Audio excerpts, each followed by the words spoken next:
रायगड जिल्ह्यात सुरू असलेल्या संततधार पावसामुळे जनजीवन विस्कळीत झालंय। रोहा तालुक्यातील भिसेखिंड इथं दरड कोसळल्यानं हा मार्ग पूर्णपणे बंद करण्यात आलाय, तर वाकणपाली मार्गावर मोठ्या प्रमाणात पाणी साचल्यामुळे वाहतूक ठप्प झाली आहे। पुणे मानगाव घाटातही पावसाचं पाणी मोठ्या प्रमाणात साचल्यानं वाहनांची ये-जा अडथळ्यानं सुरू असून काही ठिकाणी परिस्थिती गंभीर बनली आहे। प्रशासनानं या भागात सतर्कतेचा इशारा दिलाय। मुंबई गोवा राष्ट्रीय महामार्गावरील परिस्थिती ही चिंताजनक आहे।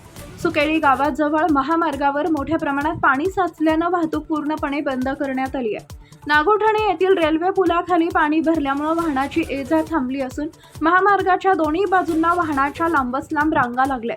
याशिवाय खोपोलीकडून येणारा मार्गही बंद करण्यात आलेला असून पालीकडून येणाऱ्या रस्त्यावर मोठ्या प्रमाणात पाणी वाहत असल्यानं तेथील वाहतूकही थांबवण्यात आली आहे। तेथील प्रशासनानं नागरिकांना अत्यावश्यक कामाशिवाय घराबाहेर पडू नये, पूरग्रस्त आणि पाणी साचलेल्या मार्गावरून प्रवास टाळावा, तसेच प्रशासनाच्या सूचनांचे काटेकोर पालन करावे असं आवाहन केलंय।